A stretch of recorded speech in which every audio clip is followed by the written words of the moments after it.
তারপর কৈলাসের সাথে আমার পরিচয় হয়। তারপরে যখন জানলাম হ্যাঁ বিয়ে ঠিক হয়ে গেছে, তখন দুজনের মধ্যে মেলামেশা ঘনিষ্ঠতা হয়, আমি বিয়ে করি। কিন্তু আমি বিশেষ করে কোনোদিন কষ্ট দিইনি। আমি আমার লাইফে আজকে অনেক কষ্টে এই কথাটা বলছি।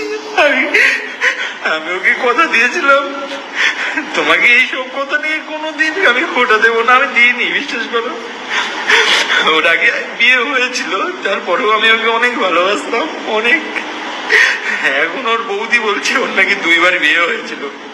যাই হোক, আমি একটা জানি না একটা তো জানি, তারপরেও আমি ভালোবেসেছি।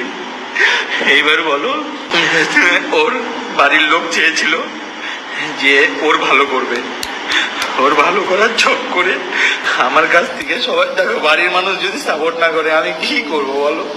কতদিন আমি রাস্তায় রাস্তায় নিয়ে ঘুরবো? একটা তো পরিচয় তো দিতেই হয় মানুষকে, তাই না? তো সেই জায়গাটায় দাঁড়িয়ে আমি বাড়িতে ফিরে আসার পর ওরা সবাই আমার সাথে গুটিং করে আমার সাথে আমার কাছ থেকে সুমিকে দূর করে দেয়, আলাদা করে দেয়। তারা কি, আমি যখন জিজ্ঞেস করলাম তোমরা এটা কেন করলা, মৃণালের সাথে আমার আগাগোড়া বন্ধুত্ব ছিল, তাই ভুল। আমি আমার পরিচয় সুমির সাথে, আমি সুমির জন্য মৃণালের সাথে পরিচয়।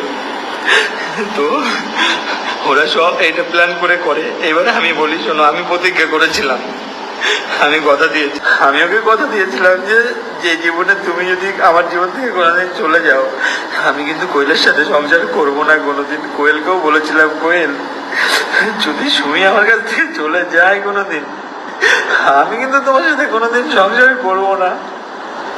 তুমি ভেবো না যে ও চলে গেলে আমি তোমাকে একা নিয়ে সংসার করবো, খুব ভালো থাকবো।